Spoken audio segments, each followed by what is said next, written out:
Muy buenas noches para todos los estudiantes que hoy nos acompañan en esta tercera webconferencia del curso Microeconomía 2. En esta tercera y última webconferencia del curso abordaremos la fase número 4 concerniente a los bienes públicos y las externalidades. Mi nombre es Mario Daniel Perdomo, soy director del curso de Microeconomía 2 y es un gusto darles entonces la bienvenida. Mm, Como primera medida de esta webconferencia, darles a conocer la guía de aprendizaje de la fase número 4, bienes públicos y externalidades, para que ustedes reconozcan las actividades tanto individuales como colaborativas que se deben desarrollar para tener, ojalá, la totalidad de los puntos. ¿Cuántos puntos tiene esta fase número 4? Tiene un puntaje total de 125 puntos y es una actividad de tipo colaborativa que inició el martes 28 de octubre y que finalizará el lunes 24 de noviembre. Es decir, que todavía estamos a 19 días para poder desarrollar la actividad. Entonces, como les decía, Em, se trata de desarrollar una parte individual y otra colaborativa. La parte individual dice así: de manera individual, los estudiantes realizan aportes en el foro a partir de la construcción de un mapa conceptual. Entonces, entre paréntesis, no importa si lo hacen a mano, no importa si lo hacen de manera digital, no importa si hacen uso de inteligencias artificiales, porque pues para eso están. Eh, y en esa, lo importante del mapa conceptual es que incluyan el concepto de bienes públicos y el concepto de externalidades, que incluyan sus características, ejemplos y mecanismos estatales que sirven para corregir las fallas de mercado. Esa es como la parte individual, es una parte muy sencilla, donde espero sus aportes entonces en el respectivo foro. Después viene la actividad colaborativa, que se divide en tres puntos. Una primera tarea que se denomina bienes públicos y externalidades, que dice que basados en las lecturas recomendadas, el grupo construye un video donde los estudiantes con cámara abierta en un máximo de 4 minutos definen los conceptos de bienes públicos y externalidades. Allí en ese video, entonces ustedes explican sus características y cierran con una reflexión sobre el papel del Estado para corregir esas fallas mediante, pueden ser impuestos, subsidios u otros mecanismos que ustedes consideren. Hay una notica allí en la guía de actividades que menciona que se recomienda que para realizar el video hacerlo a través de la herramienta Teams, dado que se trata de una plataforma institucional. Por favor, verificar que sus cámaras y micrófonos se encuentren encendidos y se estén llevando a cabo la grabación para luego obtener el respectivo enlace de grabación y anexarlo al documento final. Entonces, hagámoslo ojalá por la plataforma Teams. mm, Creamos una especie de reunión con nuestros compañeros. Podemos tener entonces unas diapositivas, algo bien llamativo, algo bien bonito, con algunas imágenes interesantes sobre el tema. Y cada uno abre su cámara y da a conocer eh, la explicación, ¿sí? Uno puede explicar, el otro después abre la cámara y menciona las características, el otro entonces cierra con la reflexión del papel del Estado, con las fallas de mercado, ¿cierto? Que los impuestos, otro habla de los subsidios, otro habla de otros mecanismos, y así en un máximo de 4 minutos. Entonces, cuando hayan terminado, detienen la grabación, cierran o cuelgan la llamada para que les quede precisamente la grabación, así como hacemos nosotros los docentes. En este momento yo estoy grabando, ¿sí? Y cuando ya nos despedimos, entonces yo ingreso a los tres punticos que hay en Teams, le doy detener grabación y ahí sí cuelgo. De esa manera, casi que de inmediato le queda la grabación a mí y a ustedes que fueron los que asistieron. Entonces, y como dice en la nota, eh, pues luego buscan ese el enlace y lo anexan es al documento final. No hay que descargarlo, ¿cierto? Porque a veces son muy pesados estos videos y para enviarlos pues es muy complicado. Simplemente con el enlace, pues cualquier persona verificar que cualquier persona lo pueda abrir y listo. Luego viene una tarea 2, que es sobre externalidades y objetivos de desarrollo sostenible ODS, y dice que en esta actividad los estudiantes deberán primero identificar y describir dos ejemplos de externalidades positivas, es decir, efectos que son benéficos, no intencionados, que una actividad económica genera sobre terceros. Segundo, identificar y describir dos ejemplos de externalidades negativas, es decir, efectos perjudiciales no intencionados sobre terceros. De eso vamos a hablar un poco en esta webconferencia precisamente. Para cada uno de los cuatro ejemplos deben explicar claramente en qué consiste la externalidad y luego relacionarlos con cada uno o más de los 17 Objetivos de Desarrollo Sostenible. Perdón, relacionarlo con uno o más de los 17 Objetivos de Desarrollo Sostenible establecidos por la Organización de Naciones Unidas. Y por último, justifican por qué se relaciona con ese ODS o con esos ODS, ¿sí? Mostrando cómo la externalidad puede contribuir al logro o dificultar el cumplimiento del objetivo correspondiente. Y una última tarea, la tarea número 3, que se denomina externalidad negativa en el transporte urbano.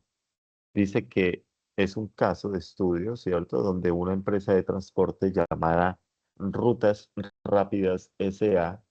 opera una flota de buses diésel en una ciudad con alta congestión vehicular. Aunque presta un servicio necesario para los habitantes, la empresa genera contaminación del aire y altos niveles de ruido en las zonas residenciales por donde transita. Los datos económicos relacionados con su operación son los siguientes. Entonces nos dan algunos daticos que son el costo privado de la operación, que es de $500 por cada 100 kilómetros recorridos por esos buses. Está también el ingreso por servicio de transporte, que es de $800 por cada 100 kilómetros recorridos. Nos dan el costo externo por contaminación y por ruido, que es de $150 por cada 100 kilómetros recorridos. Entonces, sigue el caso mencionando lo siguiente. Los habitantes han reportado problemas de salud y disminución en la calidad de vida, calculando que el costo total de la externalidad negativa es de $150 por cada 100 kilómetros recorridos. Por lo tanto, nos hacen cuatro preguntas. La primera es, que, por favor, si podemos calcular el costo social total por cada 100 kilómetros recorridos por un bus, que si en la empresa operan 200 buses que recorren en promedio 150 kilómetros diarios, nos preguntan cuál es el costo social total mensual, que consideremos entonces 30 días de operación. El punto C dice que proponga una política gubernamental que permita corregir esta externalidad negativa, por ejemplo, impuestos correctivos, subsidios verdes, regulación tecnológica. Y el punto D, que es analizar el posible impacto de la política en los costos operativos de la empresa y en la calidad de vida de los ciudadanos, que cómo afectaría entonces al mercado y al bienestar social esa situación.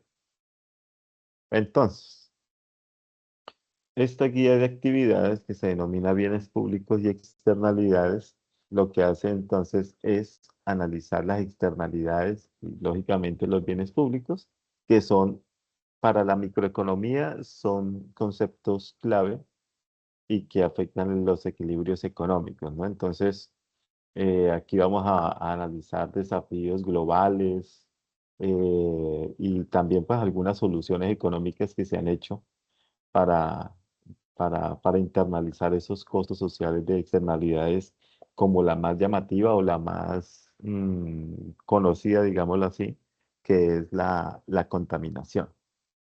Entonces, mm, vale la pena, vale la pena, sí, permítame un momentico, por favor. Yo estoy compartiendo, es mi presentación. Ok. Sí, entonces, empecemos hablando un poquito para comprender todo esto de los bienes públicos, de las externalidades, eso de dónde proviene. Mm, Imaginémonos primero que en su barrio instalan o van a hacer un nuevo parque, ¿sí? Un parque con amplias zonas verdes, con juegos para los niños, que un resbalador. Ahora los parques se utilizan mucho esas máquinas para hacer ejercicios, ¿cierto? Y que tiene zonas también o senderos para que la gente camine o corra por allí. La pregunta es, ¿quién puede disfrutar de ese parque? ¿Cierto? Pues definitivamente de un parque. Todos, absolutamente todos podemos disfrutar de un parque. Entonces, a usted nadie le puede impedir entrar al parque, incluso si usted no ha pagado por eso, ¿no? Entonces, eso es justamente en lo que en economía se denomina como un bien público, ¿sí? El parque es un bien público. Entonces, los bienes públicos básicamente son esos bienes o servicios que todos pueden usar y que eh, nadie puede a usted excluirlo de su disfrute, de disfrutarlo, ¿no? Además, eh, queda claro que pues, una persona que los use tampoco va a impedir que otros también lo hagan. Entonces, tenemos algunos ejemplos de eso, que puede ser la luz de las calles, de la seguridad, ¿sí? Hablemos de la seguridad nacional, la señal de radio, eh, la televisión abierta, ¿cierto? Hasta el aire limpio. Esos son bienes y servicios públicos. Entonces, la luz de las calles o el alumbrado, ¿cierto? El alumbrado en las calles, si yo paso por ahí, por esa calle, pues yo no puedo evitar que usted también se beneficie y pueda ver con el mismo alumbrado, ¿cierto? Y en cuanto a la seguridad nacional, pues el ejército no solamente va a proteger a algunas personas o solamente va a proteger a personas que pagan los impuestos. No, la seguridad nacional, el ejército y la policía, entonces lo que hace es proteger a todas las personas sin ningún tipo de discriminación. ¿Mm? Entonces, los bienes públicos tienen dos características principales. El primero es que son de no exclusión, ¿sí? Y el segundo son de no rivalidad. Los de no exclusión es porque nadie puede ser excluido. Como les decía, si hay un alumbrado público, la luz llega a todo el mundo. Y de no rivalidad es que una persona lo consuma, ¿sí? Y su consumo pues no afecta la cantidad disponible para todos los demás. Todos podemos disfrutar del mismo aire, ¿cierto? Todos podemos disfrutar del mismo amanecer, del mismo cielo estrellado. Entonces, no existe rivalidad alguna. Pero ahí llega una problemática precisamente en economía, se vive una problemática que es la problemática del polizón, que en inglés le llaman el free rider, ¿cierto? Entonces, si el parque, ejemplo, si el parque lo disfrutamos todos, lo disfrutan todos, pero no todos pagan por su mantenimiento, ¿sí? Entonces, ¿quién lo financia? Sí, aquí aparece precisamente el freerider o el polizón, o en español quiere decir que es el que se monta gratis, ¿sí? El polizón es el que se monta gratis. Entonces, ejemplo de esto, si en su municipio deciden hacer una colecta, digámoslo así, voluntaria para mantener el parque, ¿sí? Para que llegue de pronto para pagarle a otra persona, digámoslo así, para pagarle a otra persona, para que esté pendiente del parque, para que pode los árboles, para que barra, entre otras cosas, ¿sí? Probablemente lo que va a suceder es que algunos paguen y otros no paguen, pero aunque los que paguen y los que no paguen, todos se van a ver beneficiados y van a disfrutar del mismo parque, ¿sí? Entonces muchos van a decir, pues ¿para qué pago? Si igual puedo ir al parque, ¿sí? Entonces, el resultado es que nadie va a pagar. Finalmente la gente se cansa. Los que estaban pagando ya no lo van a hacer porque no quieren llevar de gorra a nadie, hablándole en palabras coloquiales, ¿no? Entonces, ¿qué sucede con el parque? El parque se va deteriorando, el parque se acaba, se monta, se llena de suciedad, etcétera, etcétera. Y por eso es que esta es una de las razones por las que el Estado precisamente debe intervenir. O sea, el gobierno cobra impuestos para financiar esos bienes, que son bienes que todos necesitamos, pero que nadie pues, quisiera pagar de manera individual. Eso es exactamente lo mismo que cuando eh, en algunos barrios, incluido en el mío, eh, aquí pagamos una vigilancia. Pues el barrio bien, chévere, con gente buena y todo, pero en las noches pues quisimos pagar una vigilancia para aquellas personas pues, que de pronto transitan en las noches y pues para prevenir cualquier cosa, ¿sí? Entonces con el presidente de la Junta de Acción Comunal, pues él dijo, ok, entonces vamos a crear un NECI y en el NECI cada persona va a pagar, creo que son 30.000 pesos que se pagan y contratamos a una persona externa para que nos cuide desde las 6 de la tarde hasta las 6 de la mañana. Y bien, entonces muchas personas empezaron a abonar a esa cuenta, ¿sí? Los 30.000 pesitos para pagarle al respectivo vigilante. Pero pues llegó el momento en el cual, bueno, empezaron a verse que unos vecinos no estaban pagando, pero sí se estaban beneficiando precisamente del sistema de seguridad que otros sí veníamos pagando con normalidad. Entonces se crea el problema del polizón, el problema del personaje arrimado, el que se monta gratis, y poco a poco ha venido dándose un problema de descontento precisamente entre la comunidad del barrio y es probable que esto pues no continúe. ¿M? De esa manera es que eh, precisamente luego el gobierno, cuando la gente no puede hacerse cargo, el gobierno debe entrar también a intervenir en algunos casos. Entonces hablemos del papel del Estado, ¿sí? Porque el Estado existe, entre otras cosas, para promover esos bienes públicos. En Colombia pensemos, por ejemplo, la educación básica pública, ¿cierto? El sistema de justicia, el sistema de defensa nacional, los parques naturales, el alumbrado público. De pronto no tanto, o sí, en algunos casos la limpieza de las calles, ¿cierto?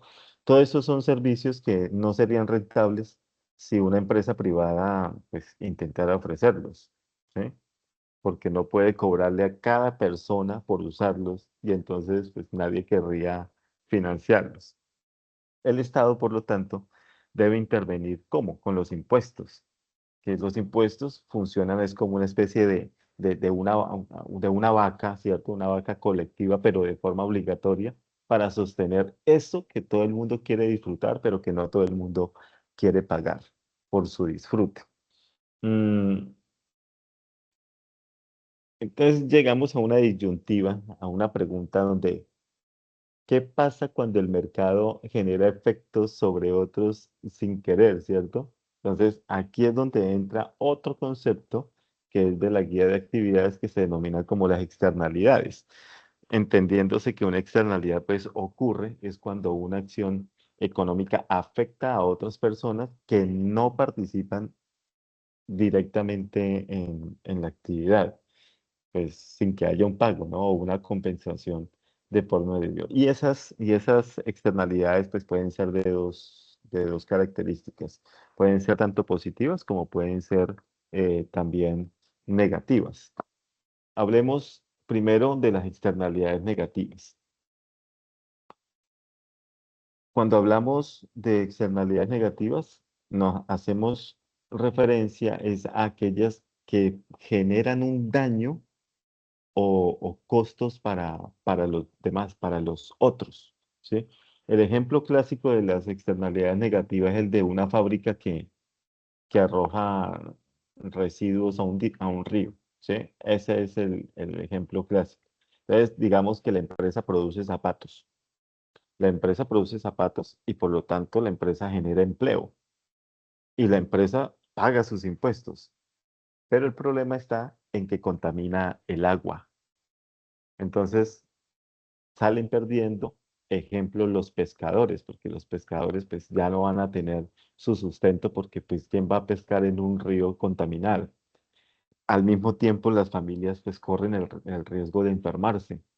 Y el municipio pues se tiene que gastar millones y millones en limpiar el río. Entonces, esos son los efectos de las externalidades negativas. ¿Y quién paga por eso? Pues nadie directamente, porque pues la fábrica no lo incluye en su contabilidad ni mucho menos. Pero eso es una externalidad negativa, un costo social no reconocido, digámoslo así. Y pues hay otro tipo de ejemplos que podríamos utilizar allí como como el ruido de una discoteca que usted tenga por ahí cerca. Si usted vive en una zona residencial, pero resultó que su vecino creó, implementó o montó una taberna, ¿sí? Entonces, em, el ruido de esto sería la externalidad negativa de esa empresa, de esta discoteca o de esa taberna. Em, el clásico ejemplo también es el de los automóviles, que hoy en día ya no se da tanto, pero antiguamente con otros motores, los carros expelían mucho, mucho humo, ¿cierto? Otro caso son los basureros, que a veces se hacen de manera improvisada en los barrios o así. La gente por hacer más, pues hace muchas veces menos, ¿sí? Y pues eso crea un problema sanitario también muy complejo. La deforestación, ¿sí? Todos estos son casos que se pueden dar frente a las externalidades negativas. ¿Cómo corregirlas? Pues aquí es donde básicamente nuevamente entra el Estado con algunas estrategias. Y hablamos entonces de regulación directa, es decir, cuando se habla de regulación directa es porque se crean leyes o normas para, para eso específico, para esa situación específica. Entonces, si el carro está emitiendo gases, em, pues entonces, muchas veces se tiende a utilizar también hasta el pico y placa, ¿sí? El pico y placa muchas veces tampoco es solo para minimizar el número de vehículos dentro de las ciudades, sino también para minimizar las externalidades, el humo, todo esto, la contaminación. Entonces, se crean leyes o se crean normas precisamente y a eso se le denomina como una regulación directa. Mm, También se pueden crear impuestos ambientales o lo que le llamamos como los pigovianos, ¿cierto? Es decir, simplemente es hacer que el que contamina pague por esa contaminación o por el daño que está produciendo. Y también se pueden tomar incentivos o subsidios para esos comportamientos. Entonces, pues pueden ser algunos descuentos para que las empresas que estaban contaminando Entonces ahora utilicen energías limpias o de pronto programas, ¿sí? Programas que hacen algunas alcaldías, algunas gobernaciones, que la Sembratón, por ejemplo, Sembratones, para mejorar la calidad del aire, entre otras cosas.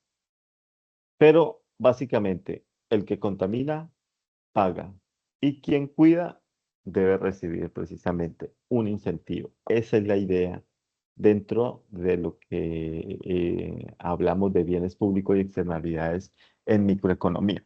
Entonces, eso era frente a las externalidades negativas, pero también hay unas externalidades positivas, porque pues no todos solamente son problemas, también hay externalidades positivas que son esos beneficios que algunas acciones económicas pueden generar sobre otras personas, sobre otros individuos, pero pues sin recibir nada a cambio, ¿no? Ejemplo de algunas externalidades positivas es cuando una persona se vacuna. ¿Por qué? Porque si la persona se vacuna, pues no solamente se está protegiendo ella, sino que también está protegiendo a las personas que la rodean. Eso es una externalidad positiva. O cuando alguien estudia, ¿sí?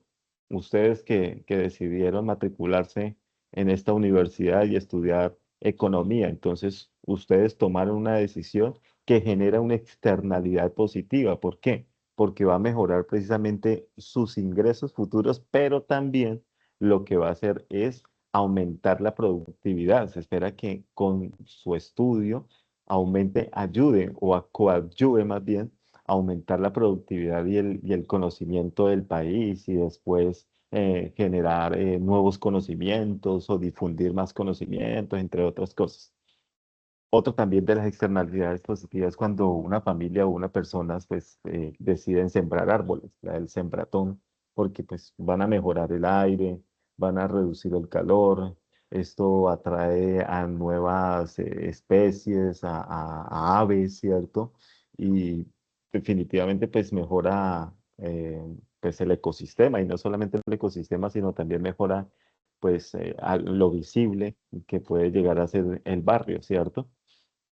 El problema, el problema de esto es que muchas veces esas actividades que no son valoradas, ¿sí? Por el mercado. Entonces, como quien dice, ¿para qué me mato? ¿Sí? Si nadie lo valora. Entonces, por eso es que el Estado también interviene, pero con subsidios o con apoyos. Por ejemplo, con becas. Entonces, estudiar genera externalidades positivas, ya lo vimos. Entonces, el gobierno, entonces, saca algunas becas para que la gente estudie. En este momento, lo que se tiene es la dichosa, la llamada política de gratuidad. Entonces, muchos estudiantes, por lo menos en la Universidad Nacional Abierta de Distancia UNAD, están matriculados bajo política de gratuidad. Entonces, el gobierno dijo que cualquier joven que haya culminado sus estudios de bachillerato de secundaria y que cuente con acta y con diploma de grado y haya cumplido con las pruebas ICFES, podrá matricularse en cualquier universidad pública y hacer parte de la política de gratuidad, que antes pues no le llamaban política de gratuidad, tenía otro nombre, no recuerdo, con Iván Duque, por ahí le llamó de otra manera, pero había un, digámoslo así, como un bloqueo, porque era hasta máximo los 28 años. Una persona que ya hubiese cumplido los 28 años ya no podía ser parte del programa y poder estudiar gratuita. ¿Sí? Entonces llega este gobierno y dice, no, vamos a apoyarle a todos los jóvenes sin importar su edad, sin importar absolutamente nada, simplemente con que hayan estudiado secundaria se pueden matricular. Entonces, crean, estas no son becas, pero sí crean estos subsidios porque el gobierno le paga ahora a las universidades por tener a estos muchachos bajo política de gratuidad. También ejemplos de eso pueden ser la programación de vacunas gratuitas, que las ayudas que muchas veces le prestan a los agricultores para que cuiden los bosques, o de pronto incentivos mm, sí, incentivos que, por ejemplo, le dan a las empresas para que inviertan en innovación. ¿Sí? En innovación quiere decir en innovación, en tecnología, porque cada vez que se crea una nueva tecnología, lo que se hace es que esto redunde en el bienestar de toda la población.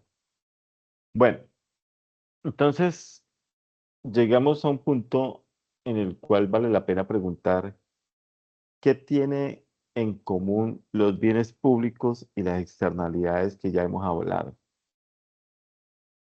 Y he aquí un concepto interesante en economía, que es que ambos, tanto los bienes públicos como las externalidades, se denominan como fallos del mercado.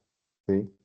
¿Por qué? Porque es que el mercado por sí solo busca el beneficio individual, pero no siempre garantiza el bienestar colectivo. ¿Sí? Cuando hay bienes públicos o hay externalidades, se necesita es una mano grupal, una mano colectiva que normalmente pues es la mano del Estado, ¿no? Aunque también pueden intervenir otras comunidades o lo que le denominan como las ONG.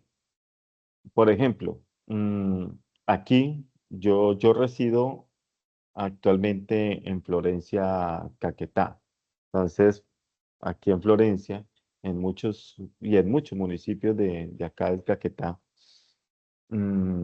hay comités ambientales, personas que se organizan para limpiar quebradas, sembrar árboles. Entonces, lo que ellos están haciendo es corrigiendo esas externalidades negativas. O, por ejemplo, también las juntas de acción comunal, ¿sí? Allá en sus barrios, que crean esas juntas de acción comunal, que ellos lo que hacen es gestionar que la iluminación, que se dañó una bombilla, ¿cierto? Eh, o gestionar que los parques precisamente se estén viendo beneficiados como son bienes públicos locales, ¿no? Entonces, las soluciones de esto pueden venir tanto del Estado como de las comunidades. Mm,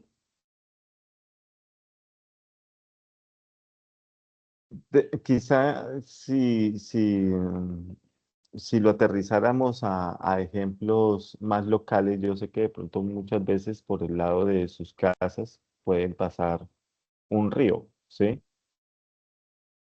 Entonces, si toda la gente, eh, imaginemos que toda la gente arroja basura al río, nadie se responsabiliza, pero ¿qué sucede? Todos sufren las consecuencias, empieza a expedir un mal olor, ¿cierto? Entonces, eso es una externalidad negativa. Entonces, se crea una solución que sería una campaña de cultura ciudadana para limpiar la quebrada. O otra solución es colocar un letrero, como ustedes ven muchas veces, un letrero donde dice, no botar basura aquí. Entonces, si usted bota basura aquí, tiene una multa de yo no sé cuántos salarios mínimos mensuales legales vigentes. O de pronto colocan otro letrero que diga, reciclar si paga. Entonces, le pagan a las personas por ir a limpiar y recoger el plástico y todo esto. Esos son ejemplos que seguramente usted encontrará por ahí cerquita de donde vive. ¿Qué aprendemos de toda esta cuestión? Que no todos los problemas se resuelven con el mercado, ¿sí? Hay cosas que simplemente no se pueden vender, hay cosas que simplemente no se pueden comprar, pero que son sí fundamentales para la vida. El caso del aire, el caso del agua, la seguridad, la paz, ¿sí? Y hay otras acciones que afectan a otras personas, aunque uno no se dé cuenta. Por eso, la economía pues no solamente habla de plata, de dinero, sino también de una responsabilidad colectiva. Entonces, cada vez que decidimos usar un carro, comprar un producto o participar de una jornada ambiental, lo que nosotros estamos haciendo es generando impactos positivos o negativos sobre los demás. Eso es lo que precisamente aprendemos de todo esto. Por lo tanto, mm, la economía, como conclusión de esto, la economía, pues no se trata solamente de precios, sino también se trata de personas, de seres humanos.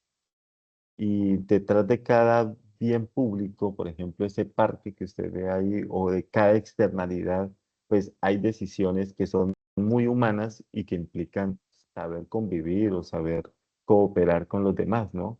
No quiere decir que porque yo no me esté viendo afectado, pues no deba ayudar a solucionar la problemática. Eso es lo que nos enseña precisamente la economía, en este caso los bienes públicos y las externalidades. Entonces, pensemos que la próxima vez que ustedes lleguen a ver un parque limpio, un ruido, perdón, un ruido no, sino un río que esté cuidado, ¿cierto? Cuya agua se vea bonita, o una calle que está muy bien iluminada, entonces pensemos que eso no apareció simplemente así porque así, por arte de magia. Todo eso es el resultado de que alguien, muchas veces es el Estado, a veces la comunidad, pues decidió actuar por el bien común. Y cuando vean un río contaminado, cuando vean una quema de árboles, o una empresa que sea responsable por algo, por un ruido, por una contaminación, pues también hay que recordar que también hay decisiones económicas. La diferencia está en que si esas decisiones ¿piensan en todos o solamente en unos poquitos? Esa es la situación. Bueno,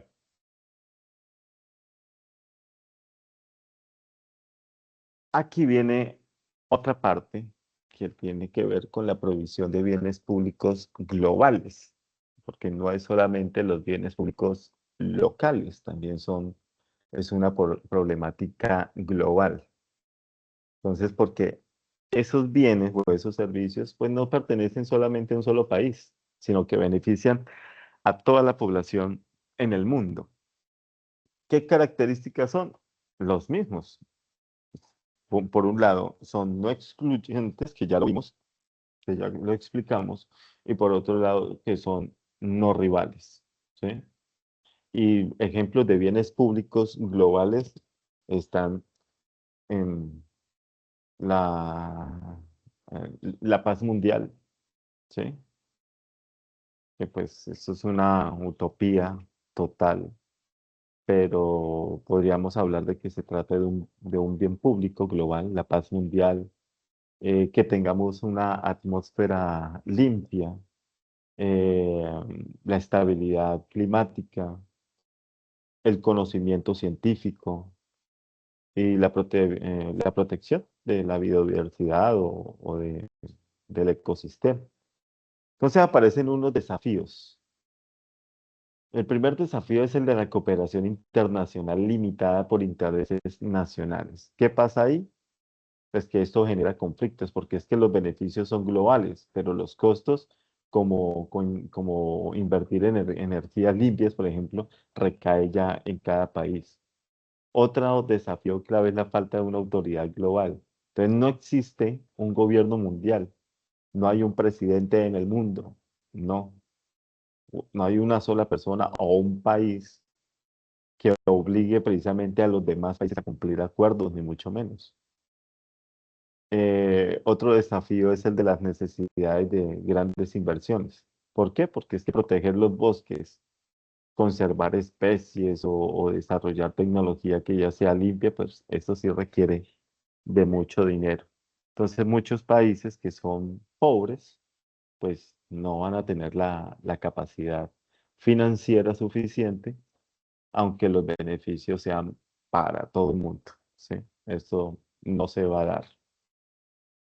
En cuanto a cómo se soluciona esto, bueno, pues aquí damos algunas soluciones. Por ejemplo, las políticas eficaces y acuerdos bien estructurados. Hablamos del marco de gobernanzas internacionales y hablamos del compromiso conjunto de gobiernos, empresas y sociedad civil.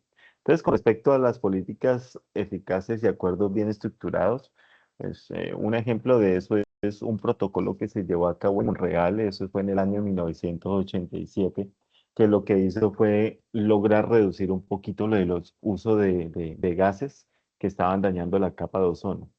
Gracias a ese acuerdo, pues, se lograron unos compromisos muy concretos. y hubo un compromiso de parte de muchos de los países. En cuanto al marco de gobernanza internacional, eso lo que implica básicamente es crear instituciones globales, ¿no? Instituciones globales como las que hoy en día tenemos, la Organización de Naciones Unidas, que la Organización Mundial de la Salud, que el Fondo Monetario Internacional, pero pues necesitamos crear instituciones que sean más fuertes, o más bien, no necesitamos crear más instituciones, sino necesitamos como fortalecer las que ya tenemos, porque es que cualquier país eh, pasa por encima de la Organización de Naciones Unidas, ¿sí? El caso de Israel es un caso palpable, un caso que está en medio de, de las conversaciones de todo el mundo, ¿no? Entonces, un país como Israel en cualquier momento puede atacar Franja de Gaza sin que nadie diga absolutamente nada y matar centenares de personas con lanzar simplemente un misil a una zona residencial y nadie dice nada. Y se supone que la Organización de Naciones Unidas, ONU, fue creada por allá en los años 1940 y pico para poder mantener la paz en el mundo.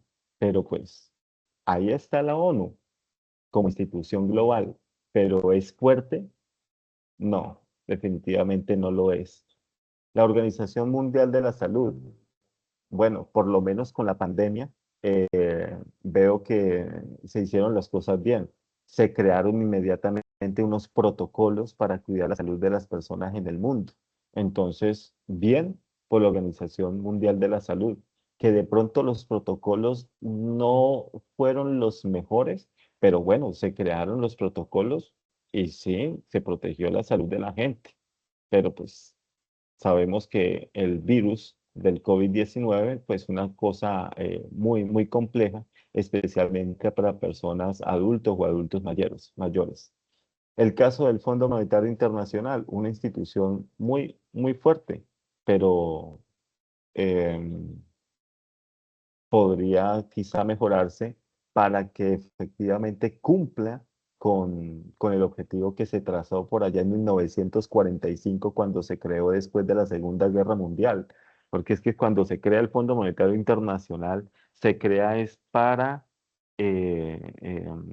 subsidiar la reconstrucción de Europa. Recordemos que Europa estaba devastada por la guerra, especialmente todos los países circundantes a Alemania. Entonces, Alemania fue un país que terminó totalmente devastado. Entonces se crea el Fondo Monetario Internacional para recoger plática de todas partes, ¿cierto? Pero pues como plática no era que hubiese plática, entonces se crearon unos denominados DEG o DEG, que significan derechos especiales de giro.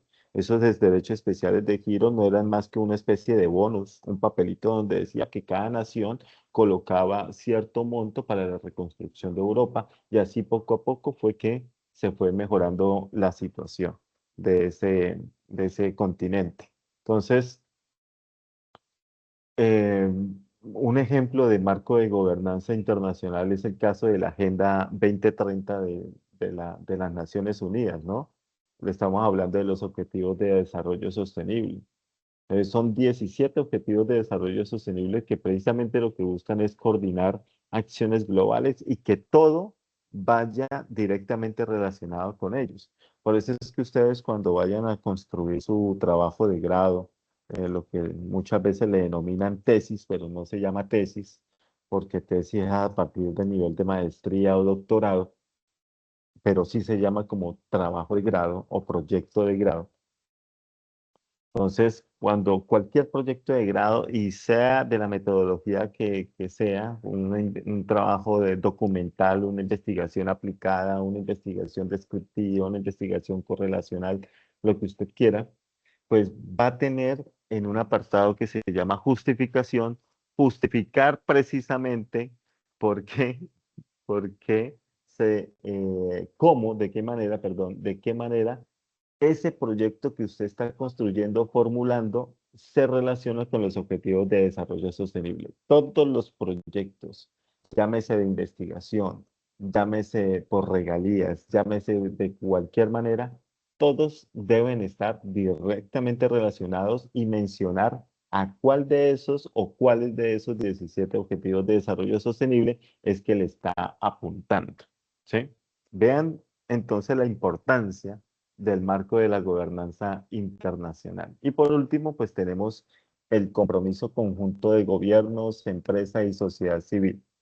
Pues básicamente ese compromiso es porque pues, no basta con los países, sino que las empresas deben adoptar prácticas que sean sostenibles, que los ciudadanos también puedan contribuir, ¿cierto? Con un consumo responsable, con reciclaje, con educación ambiental.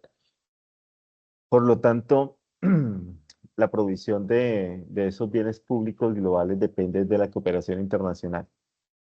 Y aunque el beneficio es colectivo, los incentivos sí son individuales y pues suelen ser un poquito como egoístas. Que otros paguen, pero todos disfrutemos, ¿cierto? Lo que se llama, ¿qué? El free rider global, es decir, el problema del polizón global, el problema del arrimado global, ¿sí? Que otros paguen, pero pues, al fin y al cabo todos lo vamos a disfrutar. Entonces las soluciones deben combinar compromisos entre países, que participación del sector privado y sobre todo una cosa que es la conciencia ciudadana. Eso es como lo más importante. Y vienen ahora los desafíos de esta cooperación internacional. ¿M? De esos desafíos podemos nombrar los intereses nacionales, la falta de autoridad global, la responsabilidad compartida, pues que ya lo hemos abordado un poquito. En cuanto a los intereses nacionales, dice la lámina que a menudo entran en conflicto los objetivos globales o la colaboración. En cuanto a la falta de autoridad global, dice que impide la imposición de regulaciones efectivas y la coordinación necesaria. Y en cuanto a la responsabilidad compartida, que no se distribuye equitativamente, afectando la lucha contra el cambio. Entonces, finaliza esta lámina mencionando, la cooperación internacional es esencial para abordar bienes públicos globales obstaculizada por intereses nacionales y la falta de una autoridad global. La responsabilidad compartida dificulta la lucha contra problemas como el cambio, donde las acciones de un país impactan en todos.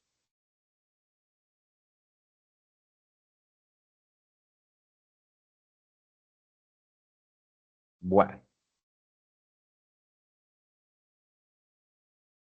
internalización de los costes. Mm, ¿cómo explicar esta parte? Internalizar los costos sociales. Lo que pasa es que cuando una empresa produce bienes y servicios, ¿cierto? O servicios, pues no siempre paga por todos los efectos negativos que se genera de estas actividades que desarrolla, ¿no? Por ejemplo, si una fábrica contamina un río, no paga directamente por el daño que causa a los pescadores o a las familias que viven cerca. Si una empresa emite gases que dañan el aire, los costos los asume la sociedad. ¿En cómo? Enfermedades, en pérdidas ambientales. Y a eso es lo que se le denomina como costos externos o externalidad negativa, ¿cierto? Por lo tanto, internalizar los costos sociales lo que significa es que la empresa deba asumir esos costos en lugar de trasladarlos a la gente, en lugar de trasladarlos a la sociedad. En otras palabras, podríamos decir que el precio de ese producto refleje también el daño ambiental o social que está generando o que está ocasionando. Entonces, así como menciona en la lámina, algunos casos de internalización de costos sociales están los daños a la salud pública, está la degradación del medio y está la pérdida de la productividad. Entonces, en cuanto a los daños de la salud pública, el caso de la contaminación del aire o del agua o del suelo, pues puede causar, ya dijimos, enfermedades respiratorias o de pronto enfermedades cardiovasculares, puede también producir cáncer, ¿cierto? Puede producir problemas neurológicos o disminuir la esperanza de vida. Bueno, eso, Eso sería, por ejemplo, los daños a la salud pública. En este caso, internalizar implicaría aplicar un impuesto por esa contaminación que generan las empresas o exigirle, por ejemplo, filtros a las empresas para que el daño no lo pague la sociedad. En cuanto a la degradación del medio ambiente, pues las actividades productivas pueden deteriorar también el entorno natural, ¿no? La contaminación de los ríos, de los suelos, que la deforestación, que la pérdida de biodiversidad. Entonces, en regiones como la de nosotros, yo me encuentro en el Caquetá, la ganadería extensiva o la minería ilegal, pues, son cosas que generan erosión, ¿no? Se pierden los bosques, se contaminan las aguas. Entonces el costo ambiental lo paga toda la sociedad en forma de, ¿qué? Pues, de menos recursos naturales, menos agua limpia, una menor calidad de vida. Y en este caso, internalizar significaría incluir ese daño en los costos de producción. Por ejemplo, pagando compensaciones ambientales o reforestando las áreas que ya fueron afectadas. Y en cuanto a la pérdida de productividad, pues los impactos ambientales y de salud también se traducen en pérdidas económicas. Las personas se enferman y si las personas se enferman, es posible que falten más al trabajo o no, definitivamente no puedan volver al trabajo. Si las empresas gastan más, eh, eh, las empresas, bueno, gastan más, pero gastan más, por ejemplo, en seguros médicos, digámoslo así. O más bien, las empresas se enferman y la gente falta más al trabajo y precisamente entra allí las empresas de la salud, ¿no? Entonces, a, a- a cada vez más personas utilizar el sistema de salud y empiezan las problemáticas de la atención y de todo lo demás que hemos visto en las noticias. Mm, ¿Cómo sería la manera de internalizar esos costos? Pues sería incentivando a las empresas, ¿cierto? A invertir en tecnologías limpias, a reducir emisiones, a mejorar su eficiencia, entre otras cositas. Finalmente, ¿por qué sería importante internalizar esos costos sociales? Lo que pasa es que es importante internalizarlos porque es que si las empresas no pagan los daños que ellas están causando, la sociedad, todos somos los que vamos a terminar financiándolo directamente. ¿Cómo? Con impuestos o simplemente con una pérdida de bienestar, con impuestos para limpiar los ríos o atender a los enfermos y con pérdida de bienestar y sobre todo también de recursos naturales. En cambio, cuando se internalizan los costos, lo que se promueve son tres cosas fundamentales: la justicia ambiental, la responsabilidad empresarial y la sostenibilidad económica a largo plazo. ¿Mm? Eso es lo interesante de este asunto. Soluciones para internalizar costos sociales, ya lo abordamos. Impuestos a la contaminación, subsidios para tecnologías limpias, que regulación y cumplimiento, que educación y sensibilización. Dice la lámina que la economía ambiental sugiere impuestos a la contaminación para incentivar alternativas limpias, subsidios para tecnologías, subsidios para tecnologías, impacto ambiental, regulación estricta y educación ambiental. Un cambio de mentalidad es esencial para que consumidores, gobiernos entiendan los costos de la contaminación. Y viene un concepto que es el de los impuestos o el impuesto verde. ¿Mm? ¿Qué es eso del impuesto verde? No es más que una medida económica que lo que busca es reducir la contaminación, haciendo que prácticamente es que quien contamine pague por el daño que está causando. El objetivo último no es recaudar plata, sino que la gente cambie o las empresas cambien el comportamiento, ¿sí? para que adopten quizá prácticas más limpias, prácticas más sostenibles. Ejemplo de esto, si una fábrica contamina el aire, debería entonces pagar un impuesto que sea proporcional a la cantidad de CO2 o de gases que ellos emiten. Si una empresa, por ejemplo, produce energía renovable o tecnología limpia, pues debería pagar menos o no debería pagar, ¿sí? Entonces, de eso es que se tratan los impuestos verdes, de convertirse en un incentivo, de que se incentiva a las empresas a buscar alternativas que sean más limpias, porque es que con contaminación todo se vuelve más costoso. Una empresa que use carbón para producir energía, pues va a pagar un impuesto alto por esa emisión. Si cambia esa empresa a energía solar o a energía eólica, pues va a reducir y se evita definitivamente ese impuesto. Entonces se convierte esto en una política económica, ¿sí? En una herramienta ambiental, pues para que se comiencen a tener en cuenta en el impacto ecológico, digámoslo así. Mm, bueno, em, el impuesto verde entonces finalmente significa que quien contamina más paga más, ¿no? Que quien invierte en tecnologías limpias pague menos. Por lo tanto, lo que vamos a encontrar es una efectividad de esta política, ¿sí? De este impuesto verde que se considera quizá hasta el momento como una de las herramientas que son como más efectivas para reducir la contaminación. Porque es que es usar el poder de los incentivos económicos en lugar de estar siempre castigando a la gente. ¿Sí? Es más bien motivar a las empresas a seguir innovando, a que reduzcan las emisiones, a que mejoren los procesos. Y pues eso ya es un hecho en países industrializados, países eh, eh, que son más potencias, ¿cierto? Como Suecia, como en Noruega. Y ellos han logrado colocar unos impuestos al carbono. Y entonces, ¿cómo lo han hecho? Entonces, disminuyen el uso de combustibles fósiles, han aumentado la inversión en transporte eléctrico, han financiado programas ambientales y de salud pública. Entonces miremos que esto no es nada del otro mundo o no es nada que no sea posible, más bien, ¿sí?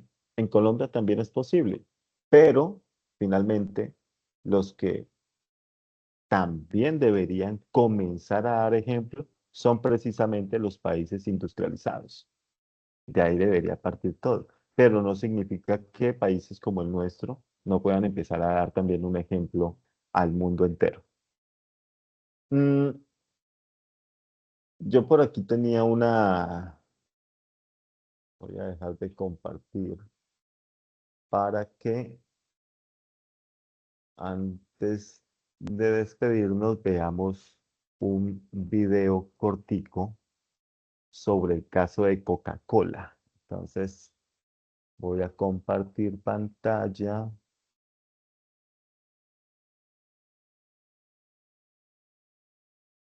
y quiero compartir con ustedes una noticia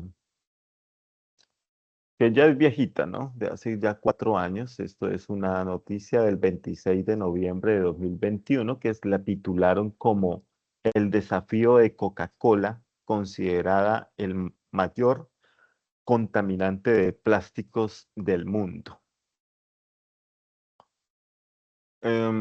Voy a leer un pedacito porque pues es cortico y vamos a mirar entonces el video. Dice. Coca-Cola vende alrededor de 100.000 millones de botellas de plástico desechables de un solo uso cada año. 100.000 millones de botellas de plástico desechables. La cantidad de estas botellas que terminan en la basura es tan grande que la empresa fue nombrada como la mayor contaminadora de plástico del mundo por la organización Break Free from Plastic.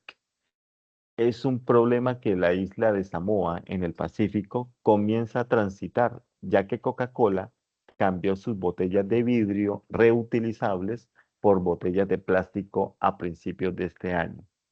Una investigación del programa Panorama de la BBC revisó el historial de envases de la empresa y analizó sus promesas para resolver el problema del plástico y cuáles han sido los resultados. Uno de los buenos ejemplos viene precisamente de Brasil, donde Coca-Cola está utilizando botellas de plástico más resistentes y retornables. Pero ¿es suficiente? ¿Sí? Pues los invito a ver y escuchar el video.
Bueno, muy interesante lo que nos muestra precisamente el video con el caso de Coca-Cola, donde, pues para minimizar precisamente los efectos o las externalidades, lo que han hecho es crear otro tipo de envase, ¿sí? Como lo ven ahí en el video, otro tipo de envase un poco más fuerte, un poco más resistente, para que pueda ser reutilizado muchísimas veces.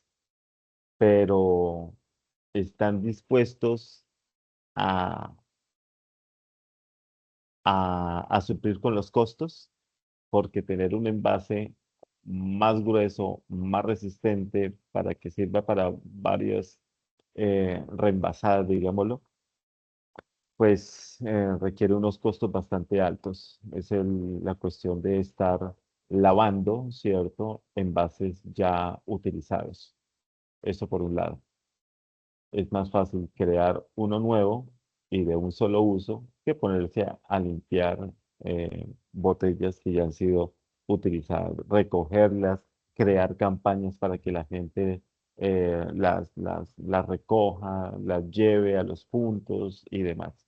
Entonces, eso es lo que sucede con el caso Coca-Cola. Y finalmente el video pues menciona también, haciendo una crítica fuerte a Coca-Cola porque ellos se hacen ver, dice el video, se hacen notar como una empresa totalmente verde, pero de verde no tienen ni siquiera el logotipo, ¿sí?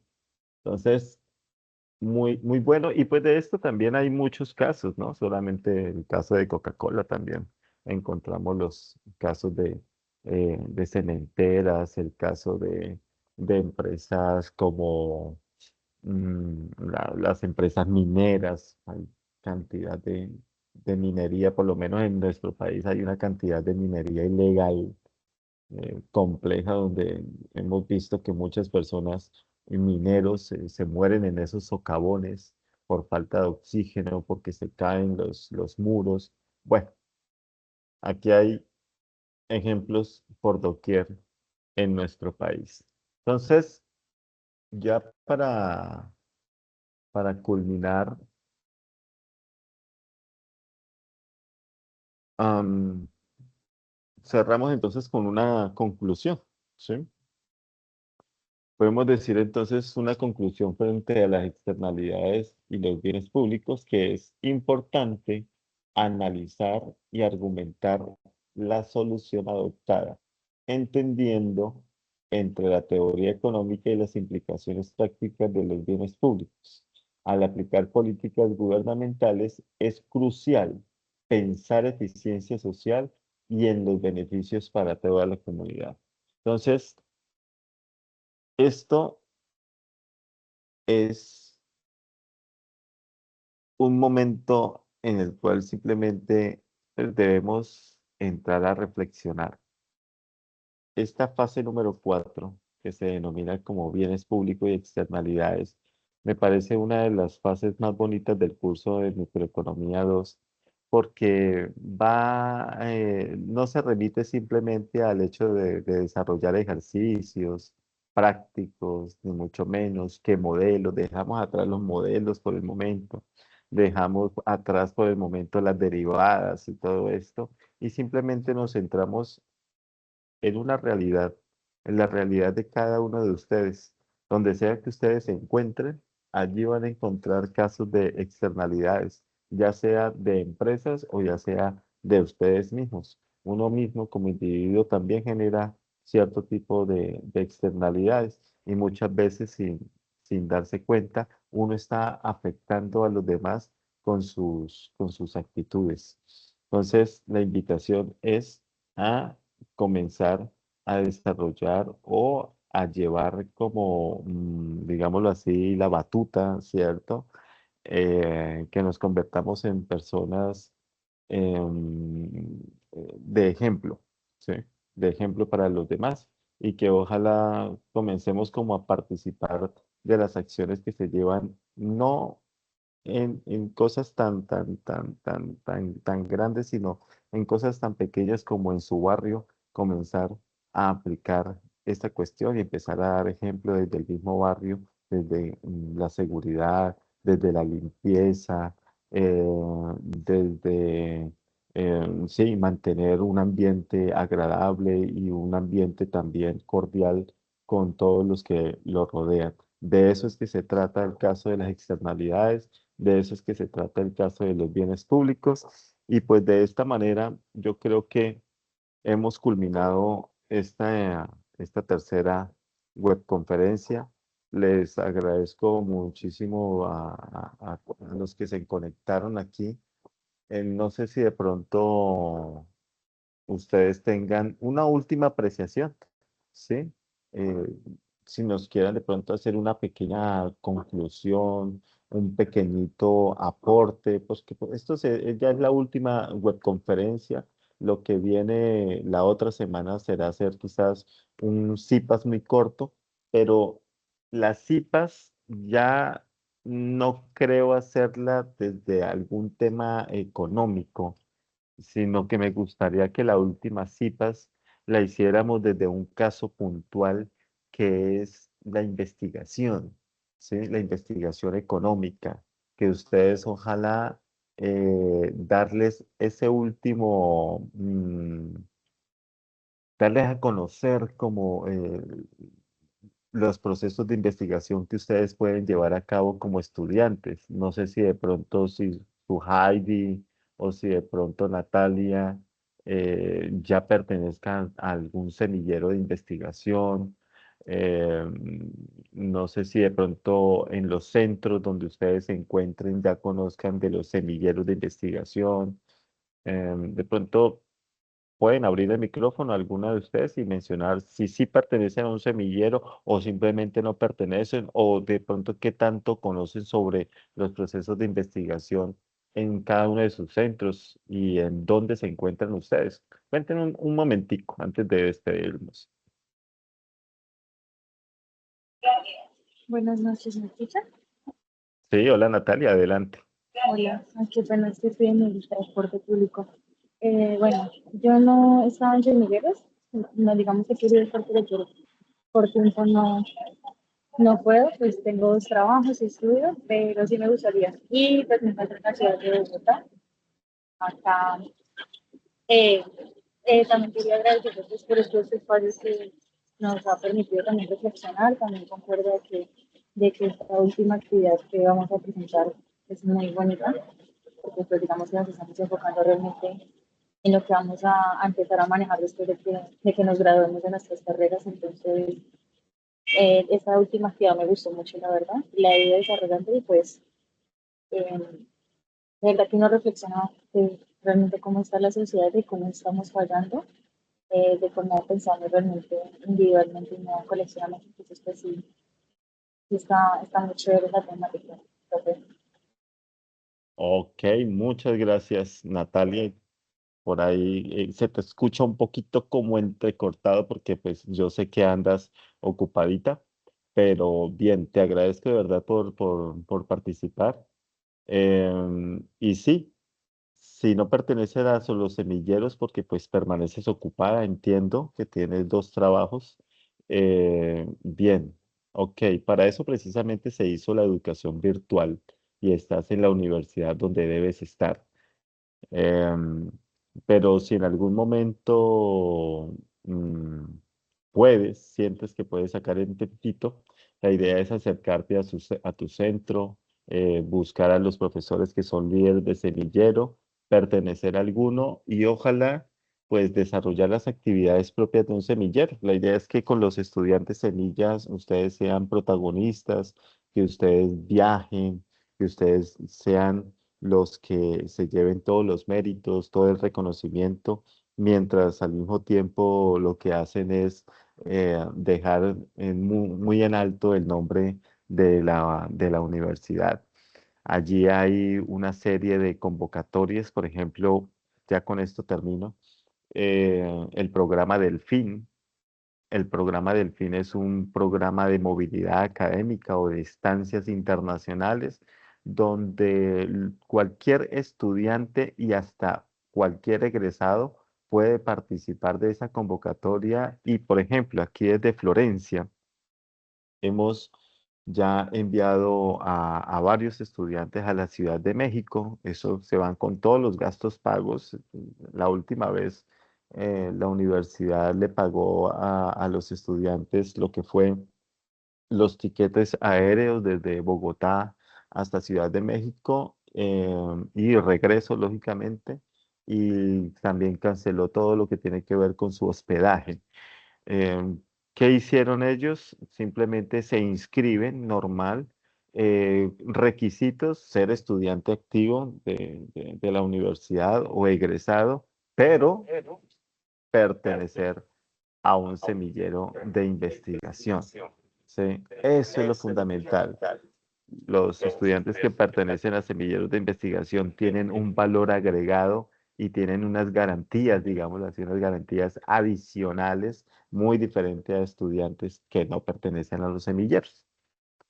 Creo que su Heidi tenía si tienes la manito levantada, adelante, cuéntanos, ¿qué nos quieres contar? ¿Me escucha? Sí, te escuchamos. No, pues también aportar ahí, pues yo tampoco he participado en ningún semillero dentro de la universidad. No conozco muy bien cuáles se encuentran, pues soy estudiante del CEA aquí a Casillas, no tengo muy bien claro qué semilleros hay ahí. Soy egresada pues del SENA, estuve una vez, participé pues alguna semana nada más. No sé si es como un semillero de investigación que hubo sobre un proyecto que hubo de algo de abejas.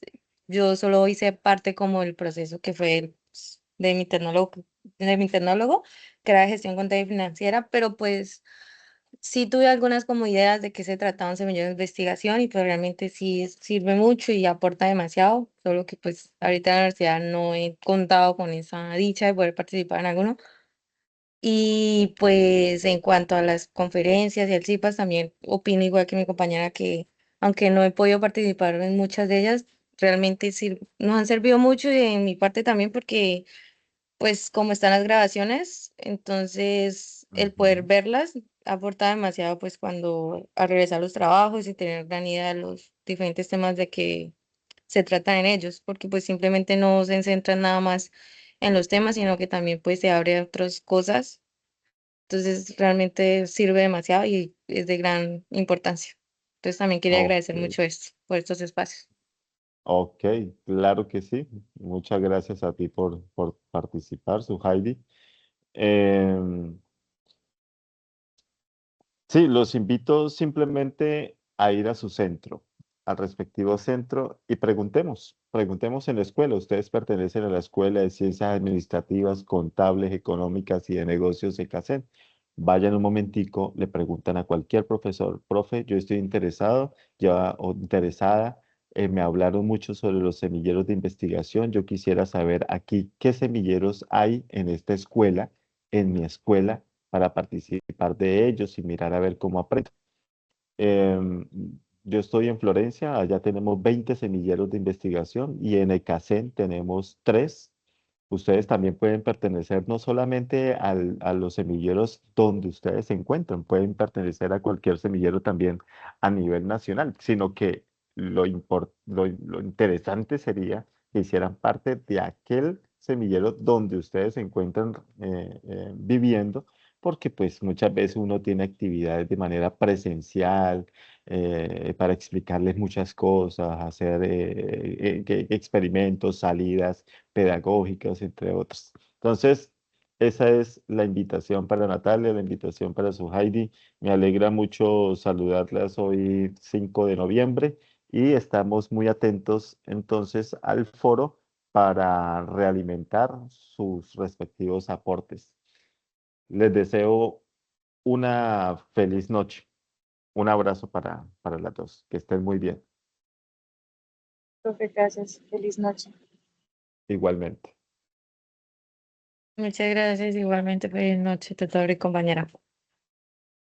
Vale. Muchas gracias.